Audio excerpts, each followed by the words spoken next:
Tá com áudio, né? Então, vocês não aconteceu nada com isso? Ninguém ouviu nada? Eu vou começar de novo, gente, que é muito importante passar essas mensagens para vocês. Então, hoje a Tati vai falar a revolução do Evangelho de Jesus e essa palestra vai ficar gravada. A gente vai esperar, vamos editar para não acontecer, ficar essa confusão. E dentro disso, eu queria pedir para vocês já curtirem, comentarem e, se puderem, se inscreverem no nosso canal, porque nesse canal nós temos várias palestras, tanto online quanto presenciais, do período que a gente ainda está lá, todos os primeiros domingos do mês. E estamos aqui com muita fé de que isso vai voltar e que vamos poder nos encontrar novamente pessoalmente. Dentro disso, eu queria pedir para vocês que, quando a gente tivesse palestra, vocês pudessem comentar, fazer questionamentos, porque o texto é muito rico, essa palestra que nós vamos fazer hoje, tá bom?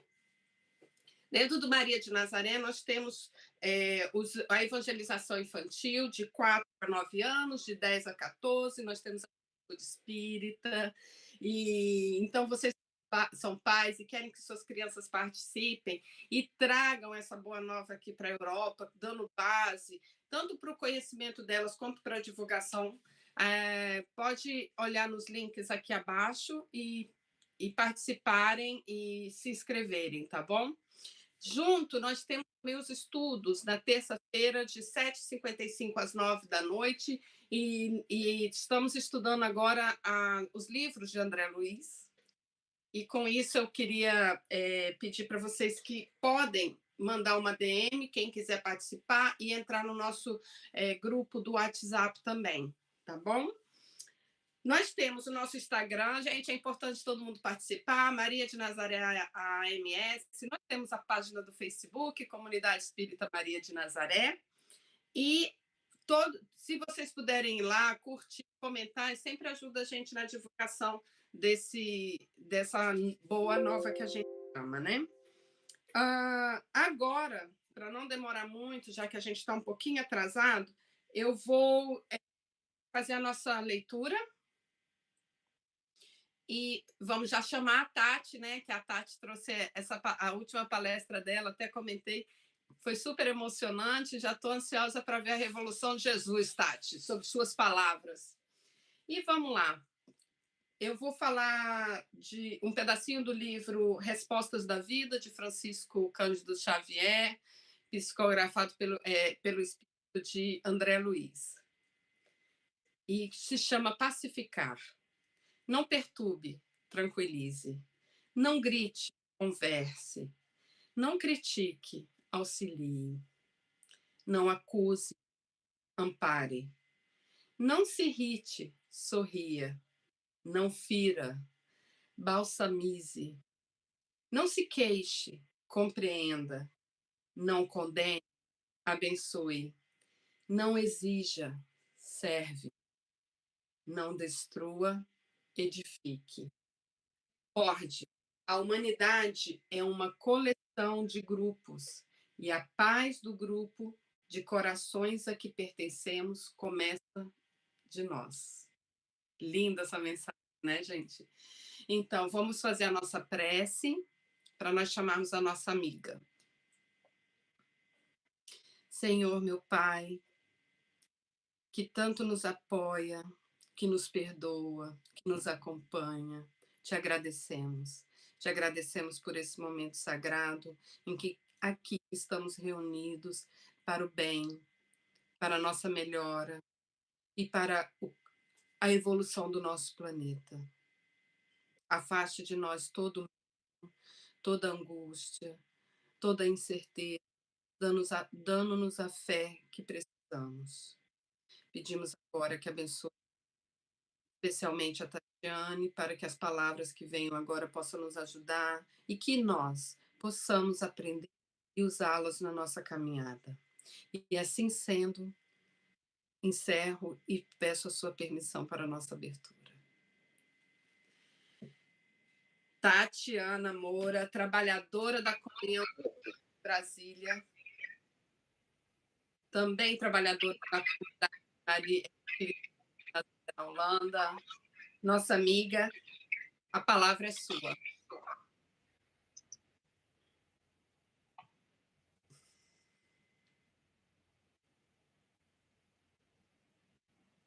Olá, bom dia a todos.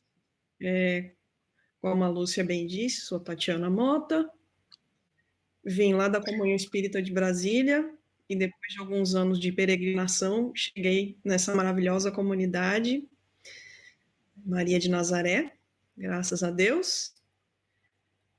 Então, nós vamos já começar a palestra, né? Já estamos um pouquinho adiantados na hora com todos os nossos problemas técnicos. Espero que vocês consigam se inspirar, como eu me inspiro tantas vezes com esse evangelho de luz. Então, eu vou agora colocar a apresentação. Vamos ver.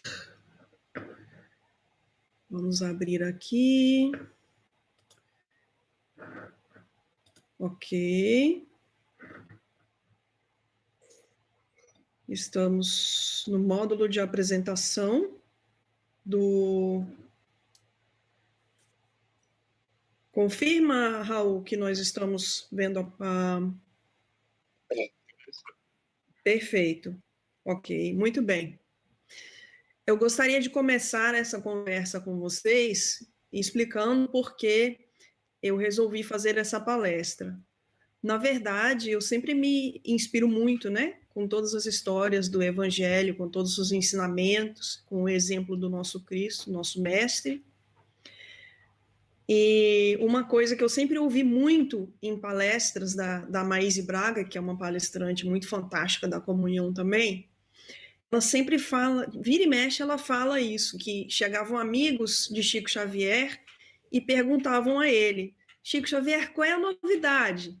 E ele sempre dava a mesma resposta. Ele falava, a novidade é o Evangelho.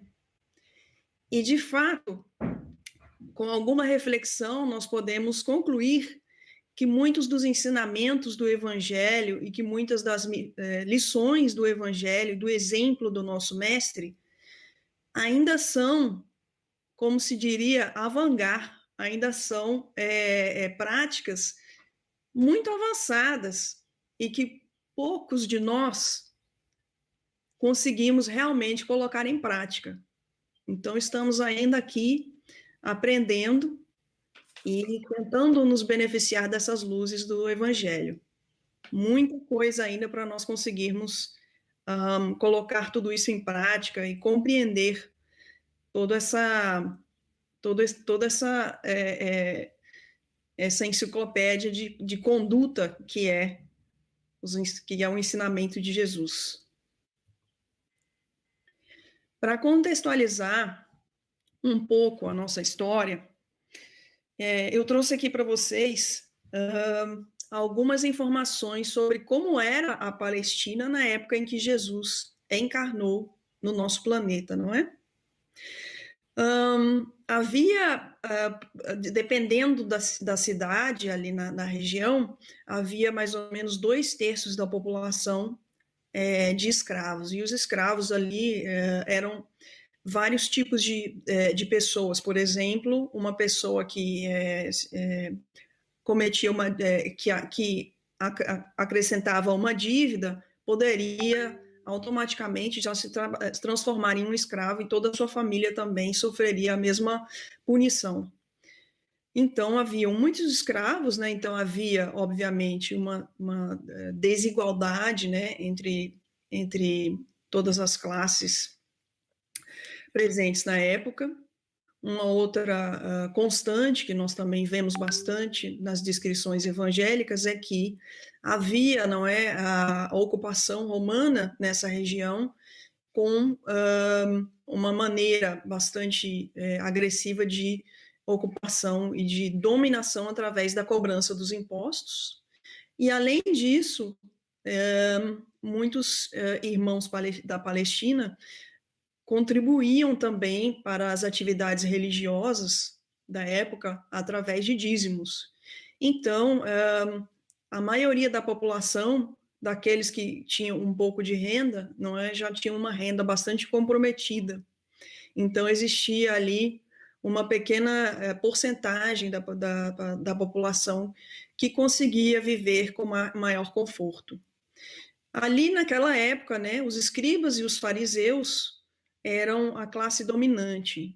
Os escribas eram considerados os doutores da lei, então eles realmente estudavam com muita profundidade as escrituras, não é? Que essas escrituras, eu acho que podemos dizer que correspondem a mais ou menos os ensinamentos do Velho Testamento, não é? São todas essas histórias dos profetas, não é? Os salmos fazem parte dessas escrituras que os doutores da lei, escribas, sabiam muito bem e ensinavam, e os fariseus eram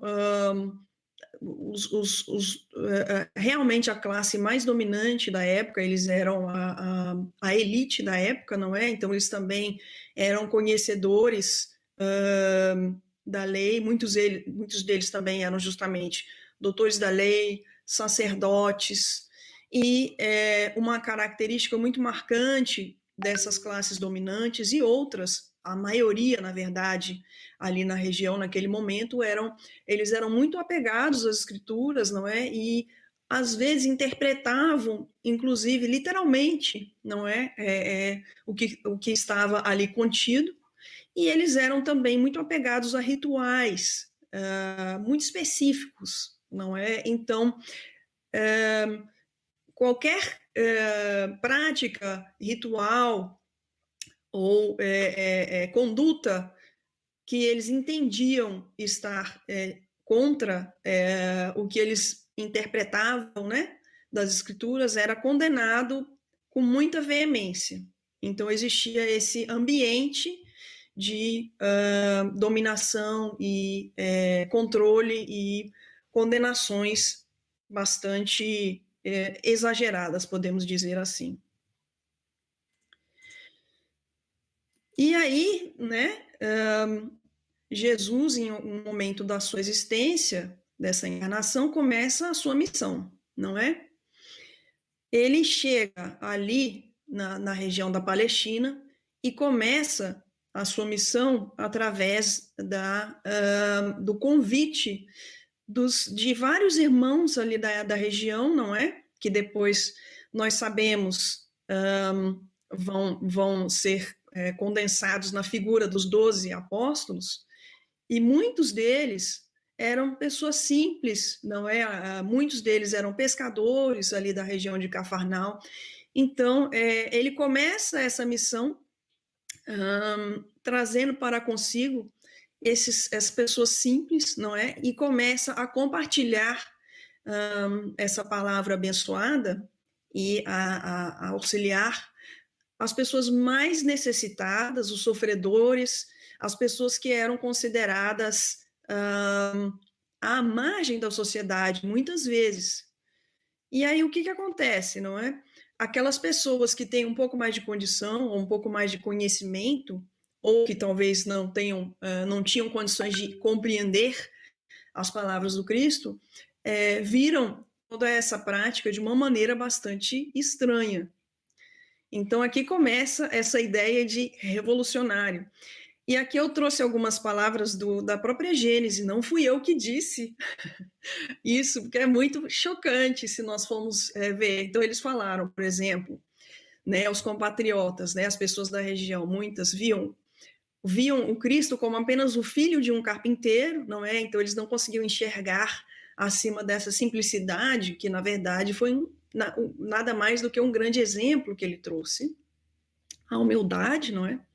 Os sacerdotes e os fariseus o acusavam de obrar pelo demônio, porque ele estava trazendo práticas que, dentro da interpretação deles, ia contra as escrituras, e, ao mesmo tempo, também ia contra os interesses dos sacerdotes e os fariseus, porque eles queriam se manter como uma classe dominante. E, além disso, ele era taxado de louco pelos parentes mais próximos. É uma coisa que a gente lê e a gente acha muito chocante, mas, na verdade, acontecia de fato que muitas pessoas não compreendiam de maneira alguma as práticas e as intenções de Jesus Cristo nessa época. E talvez até hoje, não é? Que essa é a jogada, né? Pensar como isso se coaduna aos dias de hoje. Então, durante essa leitura da Gênese, o próprio Kardec faz um paralelo com as perseguições que os próprios espíritas sofriam na época desse início da codificação. E eu arriscaria dizer, inclusive pela prática, que até hoje, talvez, pessoas espíritas e pessoas que têm uma prática espírita uma prática espiritual não dominante podem ser até hoje perseguidas ou vistas à margem, não é? Então não é um fenômeno que simplesmente se dissolveu com o passar desses 2000 anos. Continuando essa argumentação, não é, de como as ideias de Jesus eram vistas na época como revolucionárias, conta-se no livro Boa Nova, psicografado pelo nosso amado Chico Xavier, que as primeiras peregrinações, não é, de Jesus Cristo junto aos seus discípulos, ali na região, né, de Cafarnaum, do Lago, alcançaram bastante triunfo, né? Então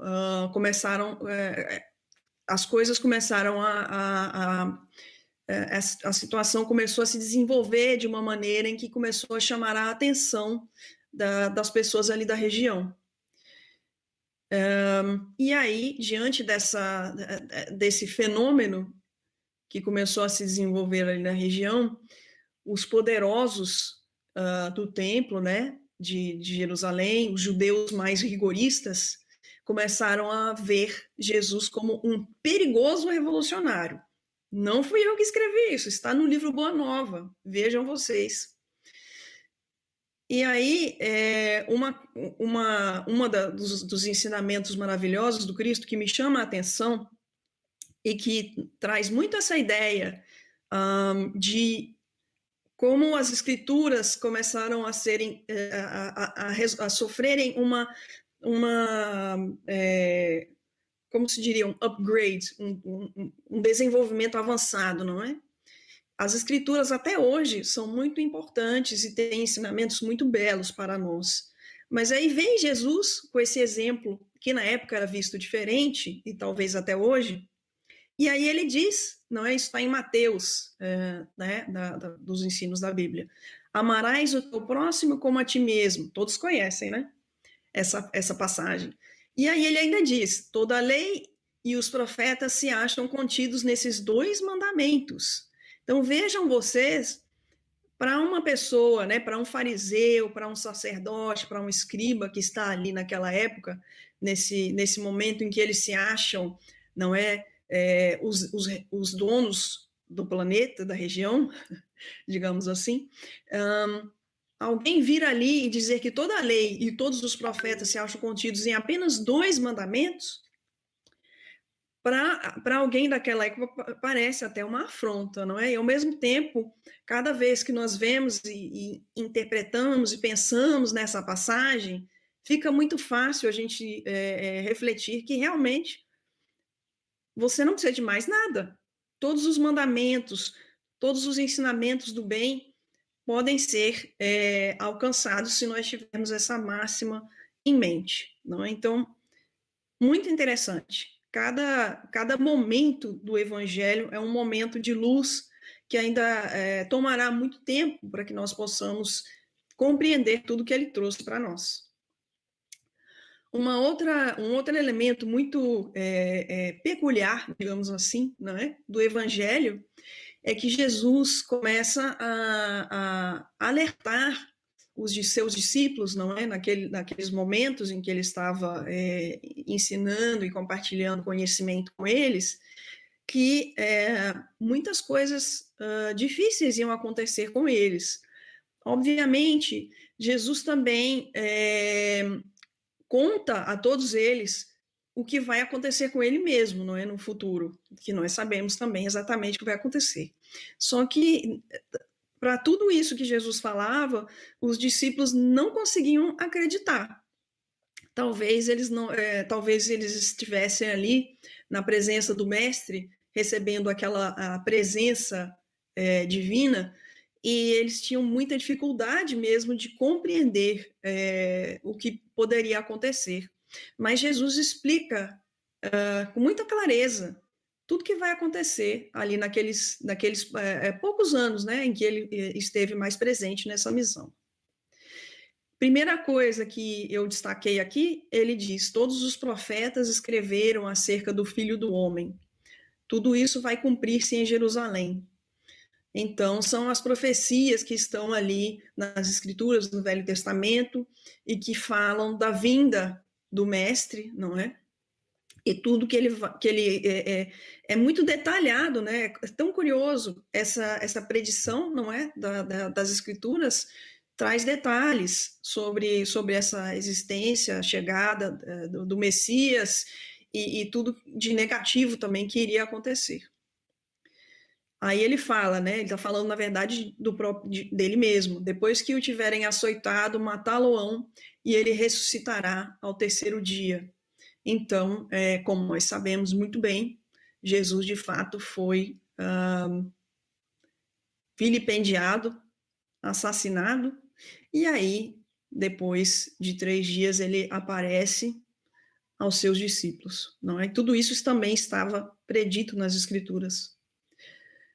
E aí ele fala sobre os próprios discípulos: sereis traídos, entregues vossos pais e vossas mães, sereis odiados por causa de meu nome, e darão morte a muitos de vós. Vejam vocês.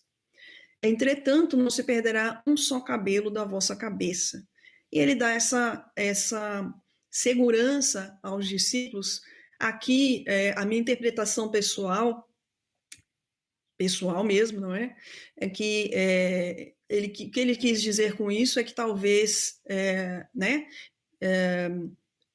Todos esses mártires discípulos e mártires do Evangelho foram, né? Perderam a sua vida física, como nós sabemos muito bem, não é? Foram martirizados, todos eles, mas a sua vida como um espírito nunca se perde, não é? Então, talvez por isso Jesus tenha colocado dessa maneira, mas ele alertou os discípulos de maneira muito clara sobre tudo o que ia acontecer. E eles não conseguiram acreditar. Então, eu acho muito interessante essa passagem, porque eu não consigo imaginar uma outra crença, uma outra maneira, um outro avatar da humanidade que trouxe esses presságios para os seus próprios seguidores, não é? Sem medo de que esses seguidores iriam se perder, não é? Não havia ali qualquer orgulho, não havia ali qualquer receio, não é? Ele trazia a verdade com toda a sua força, sem medo, sem receio. Então, realmente, é muito curioso, é muito interessante. Ninguém que eu saiba teve essa conduta tão clara e tão reta. E aí é curioso também refletir que, com o passar de todos esses anos, não é?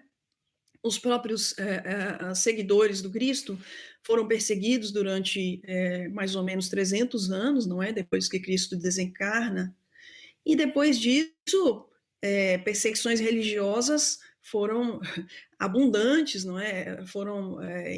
Tivemos a Inquisição, enfim, ainda hoje, não é? Existem conflitos religiosos e os próprios ensinamentos do Cristo foram deturpados ao longo de todas essas eras e utilizados, não é, de maneira a perpetuar um estado de dominação.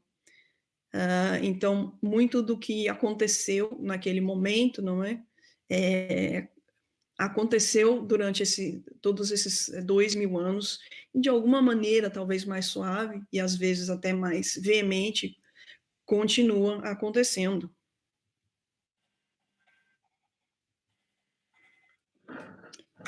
Vamos ver se eu consigo colocar um vídeo aqui. Eu não estou conseguindo ver. Vamos ver. Estou tentando passar aqui.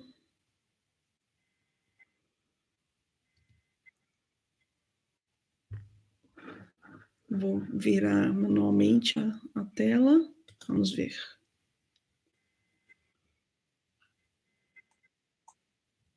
Está totalmente escuro agora, né? Não, agora voltamos. Ok. Vou abrir aqui novamente.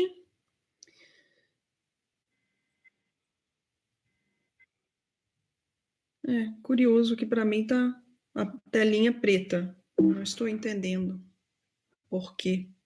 Para a gente também. Eu vou deixar assim por enquanto, amigos, para depois eu vou tentar novamente abrir ela inteira para ver se funciona.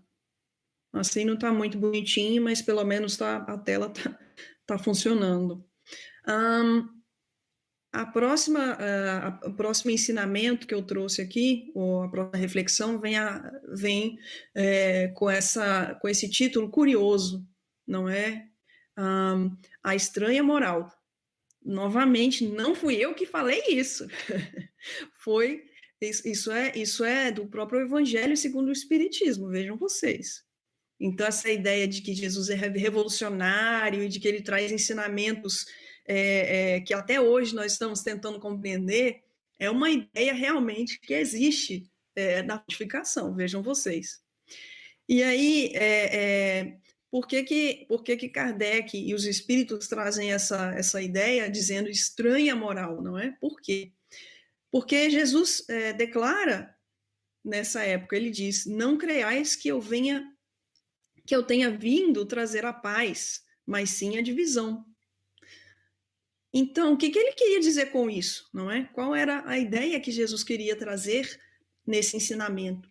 O que ele queria dizer, na verdade, é que a própria doutrina do Cristo não ia se estabelecer pacificamente, como nós acabamos de discutir bastante, não é?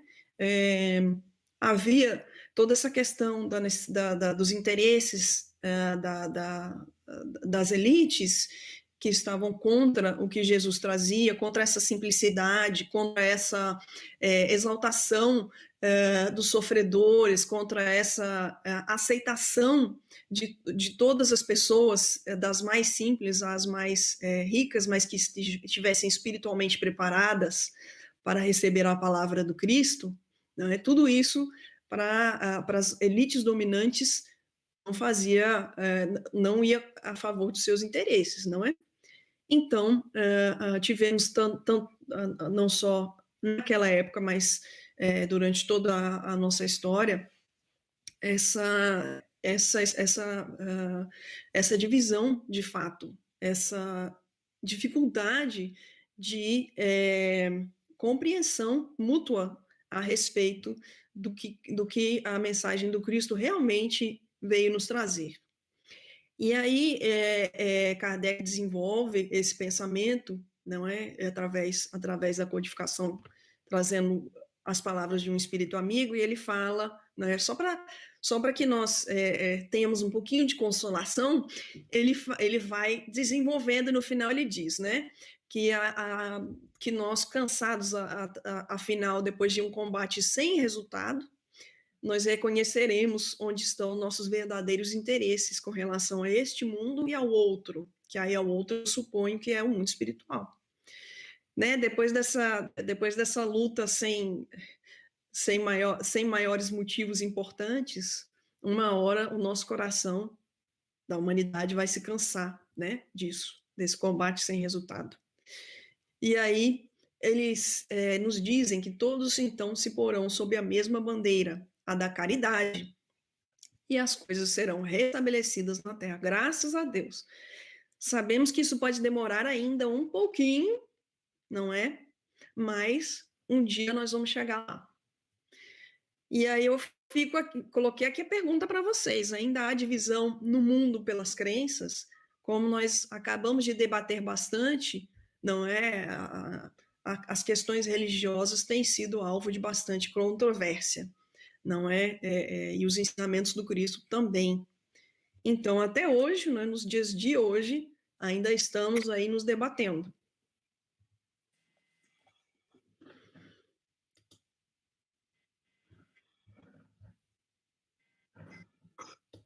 Ok, estamos passando aqui. Próximo slide.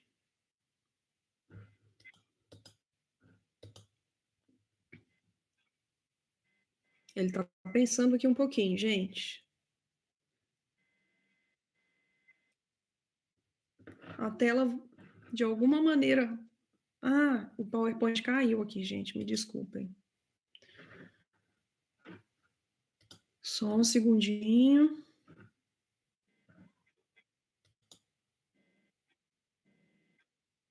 Tá, e um efeito especial aí bem desagradável para vocês. Sorry. Estamos voltando. Quem não sabe, tenta fazer ao vivo, como diz o outro.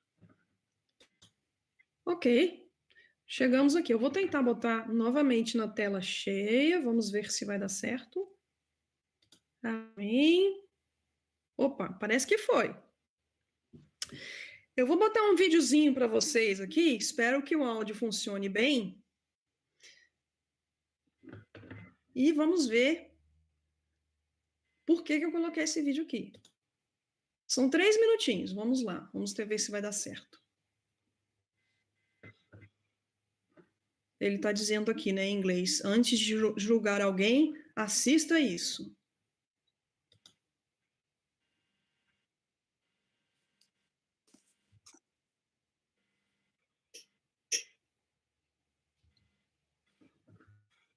Vou colocar aqui o vídeo. Vamos lá, gente.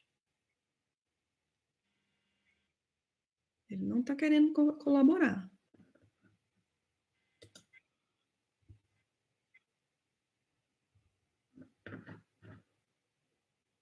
Amiguinho, vamos. Não está tocando. Então eu vou ter que explicar o vídeo para vocês, porque ele não está funcionando. Mas é assim. Vou contar a historinha para vocês.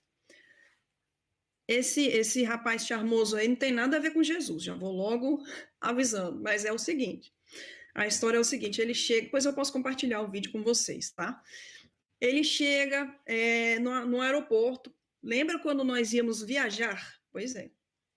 Ele chega no aeroporto, vai na lojinha, que ele tem que esperar o voo dele, e aí ele pede um cafezinho, pede uns cookies, e aí ele recebe, ela tinha uma promoção lá, que você comprava 5 cookies e pagava 7 euros, não sei, uma coisa assim. E aí ele compra os cookies, pega o cafezinho dele, senta na mesa. E aí tinha um coleguinha ali, um rapazinho, sentado também na mesma mesa. Era uma mesa conjunta, né? E aí tinha lá uns cookiezinhos em cima da mesa, né? E aí ele pega o primeiro cookie, de repente o carinha que tá lá na mesa começa a pegar um cookie daquele mesmo compartimento de cookies, daquela mesmo saquinho. Ele acha esquisito, olha assim, ué, que é isso, gente? Ele pegou o meu cookie, é isso mesmo. Aí ele começa a comer, o outro carinha começa a comer feliz, o outro cookie lá. E aí daqui a pouco ele olha meio desconfiado de novo, mas aí pega lá o segundo cookie.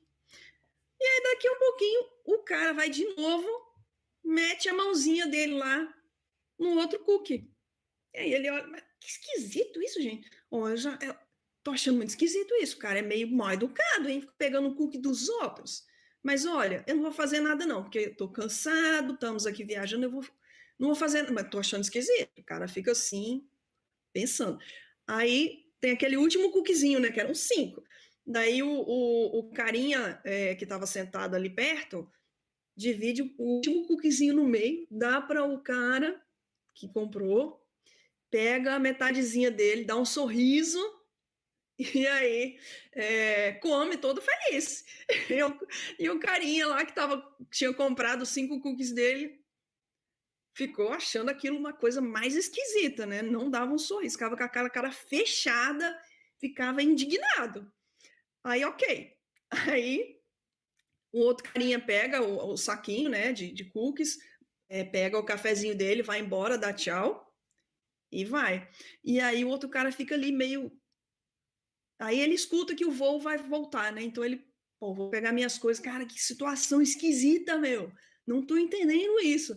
E aí ele vai embora.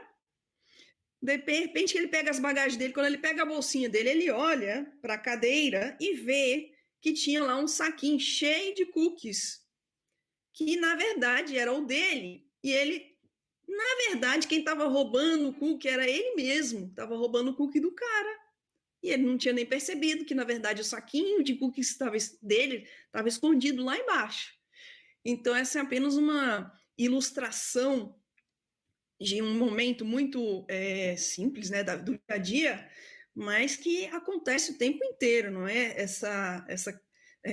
Julgamento precipitado, julgamento das pessoas sem que nós demos uma oportunidade, né, ao outro, sem que nós esperemos, tentemos compreender. Isso acontece o tempo inteiro. E esse vídeo é de 2020, 2018, então acontece até hoje. Agora imaginem vocês, se nós estivéssemos ali na sala, eu ia perguntar para vocês, que história do evangelho sobre julgamento poderia ser uma história muito marcante. Então é por isso que eu trouxe esse vídeo, para lembrar de uma história muito marcante do evangelho que fala sobre julgamento, que é essa história muito marcante, que é a condenação à mulher adúltera. E eu imagino que todos vocês conheçam muito bem essa história, não é? Alguns detalhes que eu trouxe aqui. Né, Jesus estava ali caminhando e, de repente, tinha aquele grupo de judeus ali com a mulher sendo vilipendiada, e aí eles resolvem testar Jesus, né? Eles queriam, na verdade, que Jesus concordasse com eles. E aí eles chegam ali e falam: Jesus, mestre, esta mulher foi surpreendida em adultério. Ora, Moisés, pela lei, ordena que se lapidem as adúlteras. Para explicar isso aqui, na verdade, eles iam apedrejar, né, essa mulher até a morte. Então, era uma condenação bastante dura, não é?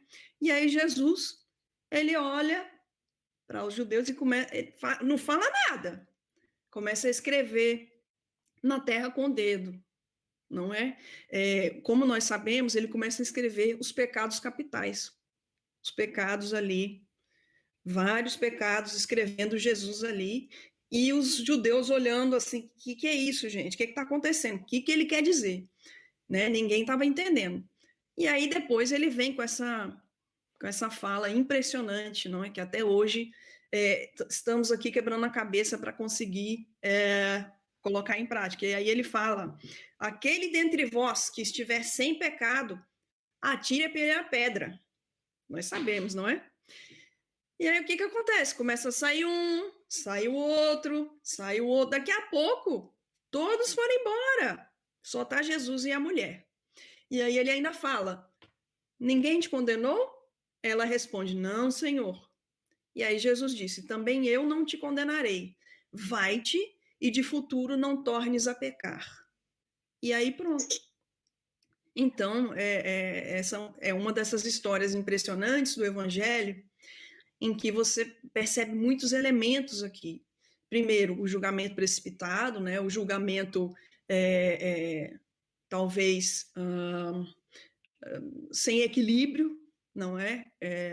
A lei mosaica Como nós sabemos pelas interpretações do Evangelho segundo o Espiritismo, havia na lei mosaica uma parte que foi, por exemplo, os 10 mandamentos que valem para nós até hoje, e havia uma parte que era para... era como se fosse uma lei civil, né? Era para regular o dia a dia daquele momento, daquela época. Então, não significa que nós devemos aplicar literalmente essas práticas de Moisés há tantos milhares de anos atrás, exatamente e literalmente hoje em dia, não é? Mas eles estavam ali apegados àquela letra literal e fazendo, não é, essas práticas. E aí Jesus dá uma oportunidade a essa mulher de se regenerar. E eu acho que é uma grande mensagem que vem várias vezes no Evangelho.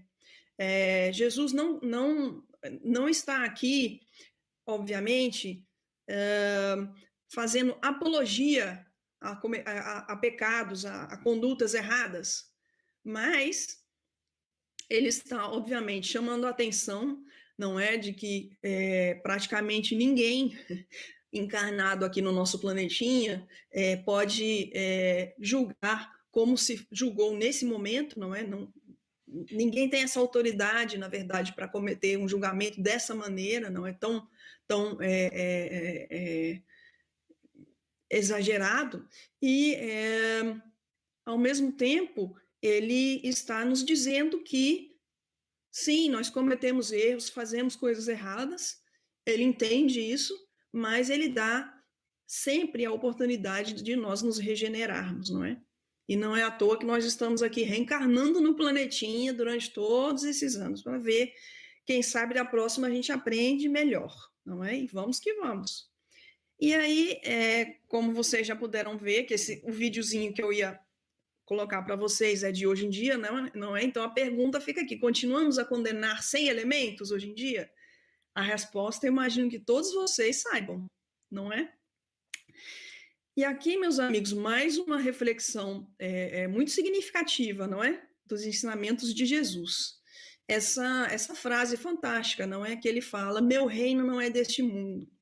E aí tem várias passagens no Evangelho que trazem elementos desse ensinamento do Mestre. Primeiro, uma coisa curiosa que tem no livro Boa Nova é que ele fala, né? Os sacerdotes perguntam, ele chega a Jerusalém, né? E os sacerdotes perguntam: o que fazes aqui? E aí ele fala: passo por Jerusalém buscando a fundação do reino de Deus. Não é? Então tem essa ideia de reino de Deus. E aí ele complementa, não é, na conversa, e diz: esse reino de Deus é a obra divina no coração dos homens.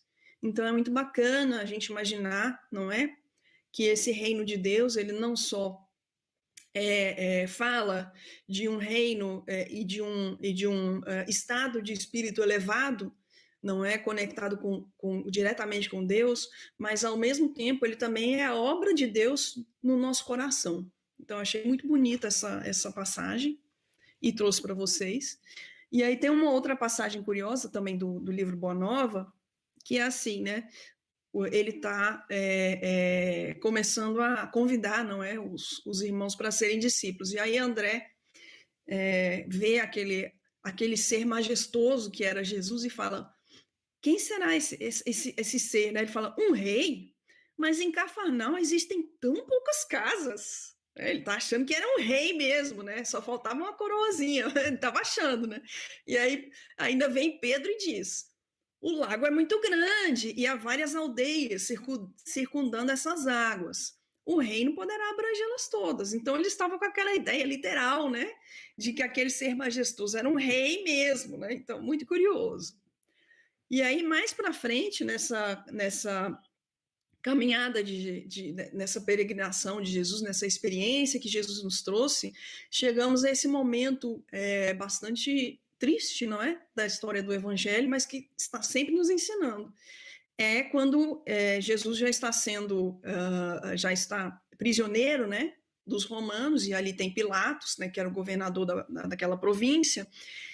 E aí, como tinha essa ideia, talvez deturpada, né, de quem era Jesus, ele tinha essa noção, né, de que ele queria ser um rei, de que ele queria dominar as pessoas, não é?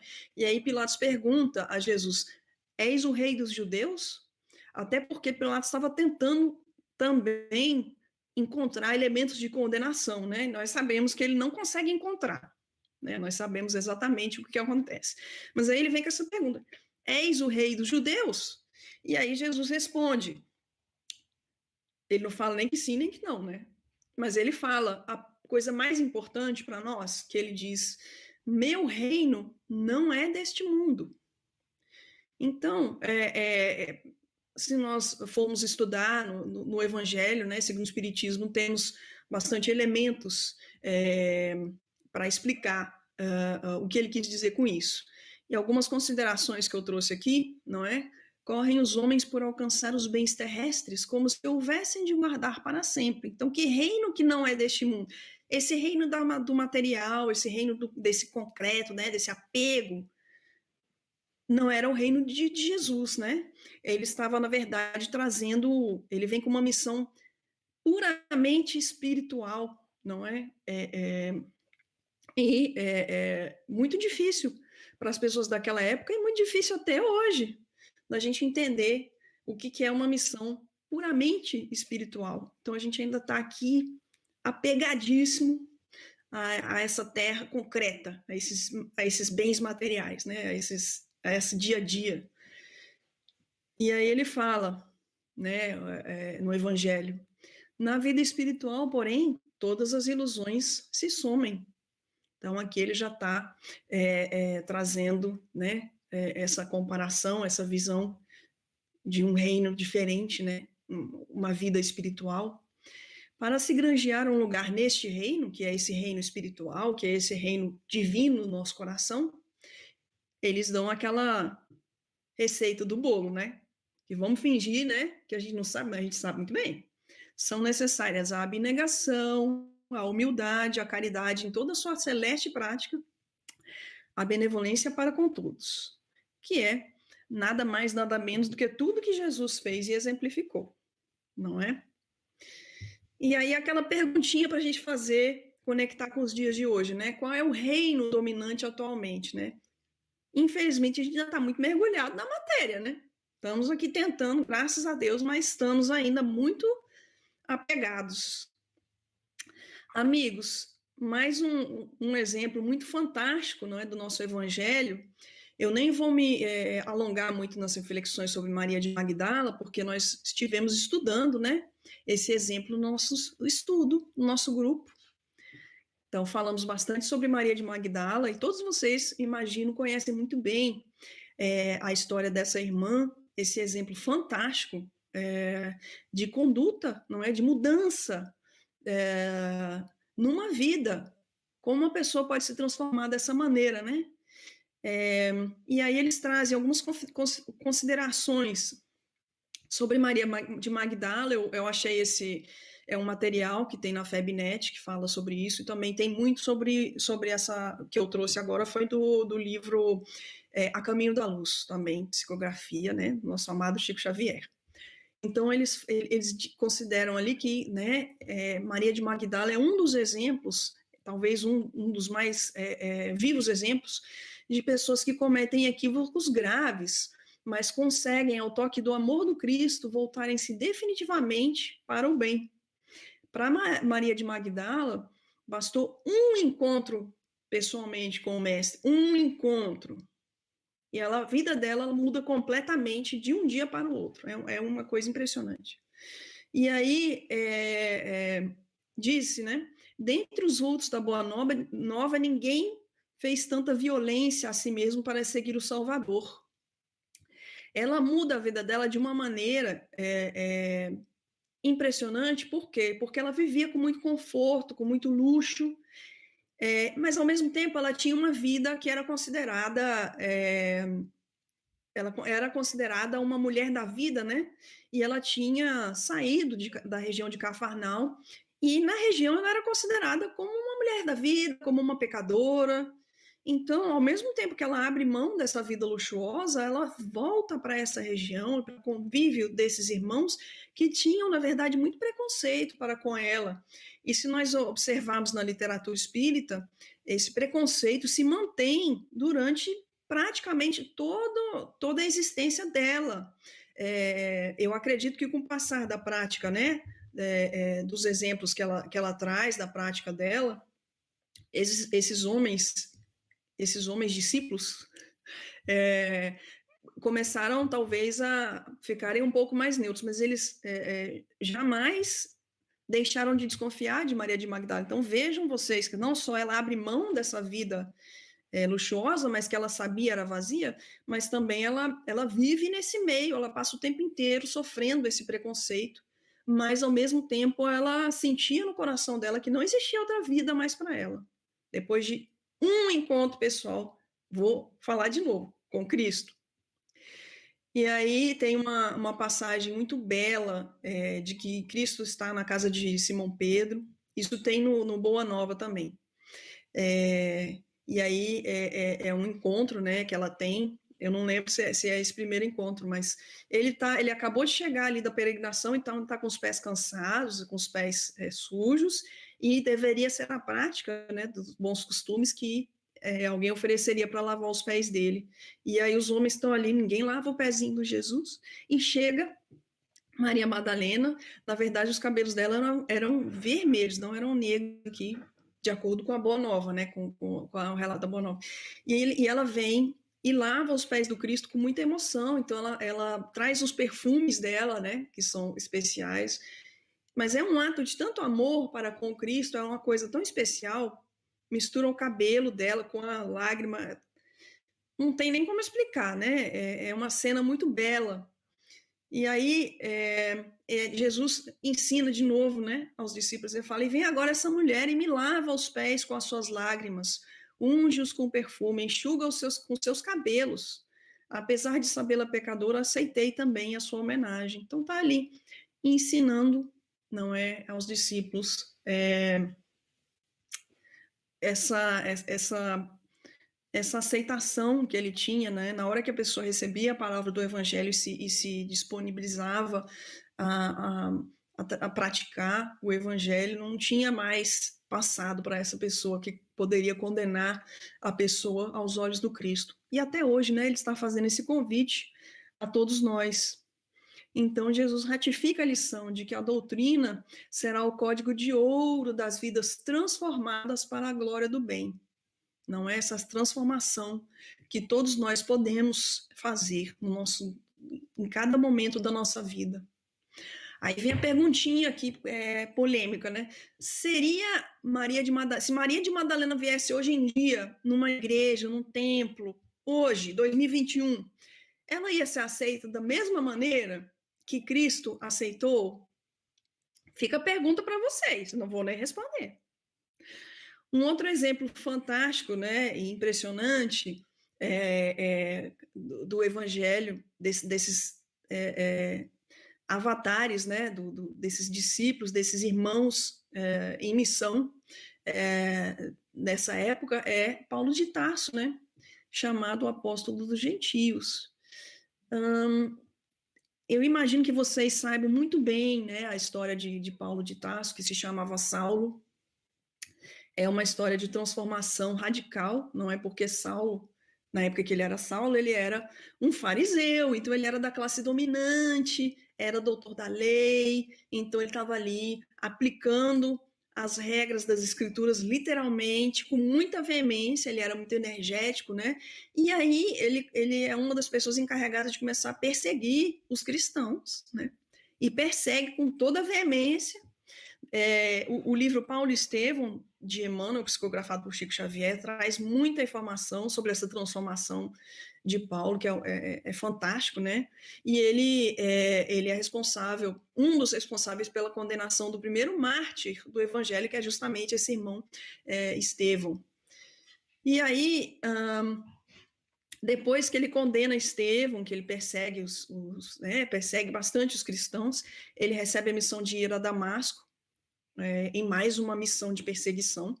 E ali na estrada de Damasco ele tem essa visão, né, de Jesus. Vem essa luz, vem essa visão de Jesus, vem essa experiência para ele, em que Jesus aparece em forma de uma luz que vai cegá-lo literalmente, e fala: por que me persegues? E mais uma vez nós temos essa mudança imediata, né? Ele percebe, ele consegue perceber naquele momento quem realmente era esse Cristo, ele compreende que esse Cristo era realmente o Messias, que ele era realmente uma pessoa, um ser de luz, e que ele era a verdade pura, e naquele momento ele já se transforma, ele já fala: que queres que eu faça? E aí ele chega, né, todo sozinho, né? Ele vai se arrastando cego, chega a Damasco, ele é ajudado pelo próprio discípulo do Cristo, acho que é Zaqueu, pelo próprio discípulo do Cristo que ele ia perseguir, e ali ele começa, né, um caminho ainda de muita depuração, de muita humildade. Ele passa mais ou menos 3 anos trabalhando simples, né? Então ele abandona toda a sua condição de fariseu, ele é criticado, não é, por todos os fariseus, pela sua própria família. Então ele sofre bastante ali para depois começar a sua missão impressionante, não é, de difusão do evangelho, né? E aí ele diz, né, no livro A Caminho da Luz, Jesus resolve chamar o espírito luminoso e enérgico de Paulo de Tarso ao exercício do seu ministério, porque na época vários dos discípulos do Cristo, eles começaram a se voltar muito para as práticas das escrituras, para o judaísmo, né? Eles explicam que eles começaram a sofrer uma influência forte do judaísmo. Por isso, é um dos motivos que eles chamam que Cristo chama Paulo de Tarso para essa missão. E aí é um dos acontecimentos mais significativos na história do cristianismo, de acordo com Emmanuel, né? Por quê? Uma das coisas que acontece é que Paulo de Tarso ele era um cidadão romano também. Então ele começa a fazer viagens e ele é a pessoa, né, do evangelho que traz o conhecimento do Cristo para os não-judeus. Por isso ele é chamado o apóstolo dos gentios, porque aqueles que não seguiam o judaísmo, eles eram chamados de gentios. E nós podemos dizer, talvez com bastante segurança, que nós conhecemos a palavra do Mestre, porque muitos de nós, ou talvez nenhum de nós, sejam judeus. Nós conhecemos a palavra do Mestre por causa desse trabalho de Paulo de Tarso. Então, fechando aqui, as ações e as epístolas de Paulo tornam-se poderoso elemento de universalização da nova doutrina, não é? Aí, a perguntinha polêmica, né, para vocês pensarem em casa. Alguém como Paulo, né, que era Saulo e vira Paulo, né, que vai de uma religião completamente diferente para outra, né? Será que ele poderia existir no seio das crenças de hoje em dia? Alguém que mudasse assim de crença radicalmente? Será que seria uma coisa fácil até hoje? Vamos pensar. Estamos aqui já fechando, porque eu estou vendo que já está passando do nosso horário. E aí, para fechar esse raciocínio, né, de como era revolucionário, como essa mensagem do Cristo era revolucionária, né? Eles explicam no livro A Caminho da Luz, né? Emmanuel nos diz que a missão, a chegada de Jesus não foi de maneira alguma entendida pelo povo judeu. Na verdade, eles nem conseguiram acreditar que ele era o Messias prometido, não é? Apesar do que as escrituras prediziam literalmente tudo que aconteceu. Então, na época, os judeus pensavam, né? O Senhor tinha que chegar num carro magnificente, cheio de glórias, né? Eles imaginavam um rei literal, né? E que tinha que humilhar todos os outros povos e colocar Israel no centro supremo da direção de todo o planeta. Então, essa era a crença que eles tinham, né? E Jesus vem com uma ideia totalmente diferente disso. Então, para esses judeus da época, foi um choque. Infelizmente, como o próprio Emmanuel explica nesse livro, né, o povo judeu, eles tinham muitas características positivas, mas eles tinham um orgulho também muito exacerbado, um apego à sua, né, eles eram muito fechados na sua própria comunidade, né? Então vejam essa dificuldade, né, de muitos dos que viveram ali na época desses judeus. Mas aí, para fechar essas palavras, né, de Emmanuel, ele também nos diz, né, a manjedoura assinala o ponto inicial da lição salvadora do Cristo, como a dizer que a humildade representa a chave de todas as virtudes. Então, Jesus tem essa vida, né, o exemplo dele também vem muito do que ele fazia, né, e de tudo que ele viveu, né, da maneira como ele viveu, todos esses detalhes fazem parte, né, do que ele queria trazer para nós, dos ensinamentos. A humildade vem como essa chave de todas as virtudes, e eu também, diante de tudo que eu estudei, eu vejo muito também no exemplo das pessoas que viveram, né, o Evangelho, os personagens, né, do Evangelho, eu vejo muito esses elementos de transformação, né, de que podemos nos transformar, e nós sabemos, não é, que todos esses discípulos, muitos deles vão, né, no momento da crucificação, eles vão fugir, eles vão se evadir, eles vão morrer de medo, né? Pouquíssimos, fica ali só João, Maria, Marta, Magdala, né? Ficam ali perto do Cristo. Os outros, todo mundo foge, se evade, né? Daquele acontecimento com muito medo. Mas eles também se transformam, não é? Depois que Jesus desencarna, eles começam a iniciar uma missão fantástica, impressionante, né? Todos eles fecham a sua existência nessa época como exemplos do cristianismo, como personagens imprescindíveis para nos ensinar essa lição do nosso mestre, não é? Então, e aqui eu poderia ficar o dia inteiro falando sobre todo esse assunto, que é uma coisa muito interessante, é muito lindo. E aí vem aquela pergunta, né? Jesus é inteiramente entendido hoje em dia? O que vocês acham? Agora sim, agora nós vamos terminar aqui. Vamos lá. Só mais um pouquinho, gente. Para fechar o raciocínio, né? Eu vou falar dos 500 da Galileia, que são esses primeiros cristãos, né? Então, não só os discípulos, mas aqueles que seguiram Cristo nessa época, né? Eles, depois que Cristo desencarna, eles continuam nessa missão. Todos viram exemplos impressionantes, né? Marcantes do cristianismo. E aí, na Boa Nova, eles nos dizem, né? Foram eles a transmitir a sagrada vibração de coragem e confiança, né? Aos que tombaram nos campos do martírio, semeando a fé no coração pervertido das criaturas, né? Então, eles exemplificaram até o seu último momento de vida, muitas vezes sendo martirizados.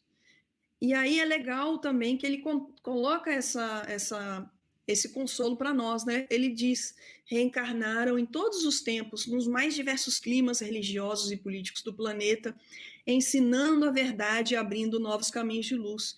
Então, os 500 da Galileia continuam conosco, né? Em uma encarnação, outros vêm, trazem uma luzinha para nós. Eles nunca nos abandonam, estão aqui com a gente também. E aí, eu estava falando sobre esses personagens do Evangelho, eu já falei muito sobre isso, né? Esses exemplos do Evangelho, cada um é uma missão, é uma lição impressionante. E aí, a nossa pergunta final aqui é: quem são os discípulos do Mestre nesse momento? Quem são os 500 da Galileia? Eu acredito certamente que esses discípulos, que esses 500 da Galileia, somos todos nós, todos aqueles que querem seguir o exemplo do Cristo, que querem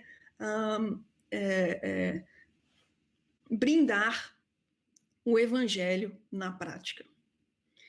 É isso, meus amigos. Passamos aqui um pouquinho do tempo, mas espero que tenha sido, que tenha acrescentado para vocês. Muito obrigada. Obrigada a você, Tati. Life, eu queria agradecer. É uma palestra, né? Então, funcionamentos e assisti-la. Mas, assim, eu fiz aqui. A gente tem um pouco de tempo, mas eu vou falar um pouco sobre isso. Quando você fala sobre os escravos, e todo mundo essa coisa da escravidão ainda lá antes de Cristo, e eu sempre que as pessoas falam que eu estou orando, isso, que o homem ora, mas nós estamos melhor. Quando a gente olha todos esses martírios lá, tem ainda no planeta, porque a gente tem muito mais acesso agora, a gente pode perceber que a gente se choca. Você ia assistir tentar lá e bater palma para um crucificado. E hoje, imagina, se um animal é difícil a gente não se condoer, né? Graças a Deus, está assim. A gente hoje consegue sofrer por todos os seres vivos. Mas a gente sabe que ainda tem muita gente trabalhando e tal, mas a gente está lutando contra isso bastante. A outra coisa que você falou sobre os como fala, os 10 mandamentos, e aí eu falando isso, é até bom a gente conversar um pouco, você me falar, porque fala assim, amar ao próximo como a ti mesmo. As pessoas estão com muita dificuldade de se amarem, né? E aí, como amar o próximo? Eu acho que isso é uma das coisas que Jesus trouxe e que a gente não está sabendo lidar com isso ainda. E que a gente precisa trabalhar dentro da gente, aprender a aceitar nossos erros, corrigi-los, tentar não cometer novamente, né? Para que a gente possa amar plenamente o nosso próximo. Sem dúvida. Né? Eu fiquei pensando muito nisso. E eu vou falando, né? Eu fui anotando tudo que você foi falando e eu estou aqui. Eu queria dizer uma coisa. Eu li todos os livros da coleção Há 2000 anos, há 50 anos, Paulo Estevam, Ave. E uma das coisas que mais fica marcado para mim são 2 momentos. Nos sacrifícios desses cristãos maravilhosos que lutaram para te fazer a divulgação e tal, é o momento em que eles estão sendo sacrificados e aquela fé deles inabaláveis. Muitos cantavam no momento do sacrifício e claro, muitos sendo resgatados, o seu espírito era resgatado antes deles sentirem qualquer coisa, sabe disso? Mas isso já eu sempre choro quando eu estou lendo essas partes do livro, é a parte que mais me toca, imaginar essa fé tão inabalável, né, que é tão difícil nos dias de hoje. O que me tocava e me surpreendia era ver os guardas, ou os que estavam lá olhando para aquelas pessoas cantando quando estavam morrendo e pensar, eles são loucos, eles estão morrendo loucos, né? Mas ao mesmo tempo eles ficaram impressionados, né? Então isso fica gravado. É inabalável, imagina, eles não conseguiam nem entender essa coisa, né? Como perdoar, como amar. Uhum. Então, isso é uma das coisas que eu gosto quando eu estou vendo isso, eu estou só de um pouquinho. E como você falou dos exemplos, e eu penso, o que é que você acha disso? Sem os exemplos, seria muito difícil Jesus estar aqui hoje ainda sendo divulgado. É que ele exemplificou tudo que ele falou. Ele não foi? Ele vem cada minuto, né, da sua caminhada é um exemplo, cada palavra, cada gesto, né, e cada transformação também que nós vemos, né, desses personagens do Evangelho, são gotas de luz, não é, que nós até hoje ainda estamos tentando compreender. Então, eu acho que é isso. Eu acho que ficou por causa do exemplo mesmo que ele deixou, né? E que a gente tem sempre esse confronto, meu Deus, será que eu vou conseguir e tal, né? Brincadeira não. E você falou dos personagens, principalmente desse grupo lá dos 500 e desses personagens que são os próprios discípulos e tal. Eu penso que nós estamos rodeados deles o tempo inteiro, desses mesmos tipos de personalidades, de corajosos, traidores, apáticos, tudo, e que todo mundo vai mudando aos poucos. Então, eu detesto aquela frase assim, ela não vai mudar nunca. Não existe. E com essas transformações que você trouxe hoje, eu já vi várias transformações. Eu já vi várias pessoas se confrontar com seus erros e falar, bom, daqui para frente, não mais. E tentar mudar, e tentar fazer o seu melhor, não é? E que é possível, né?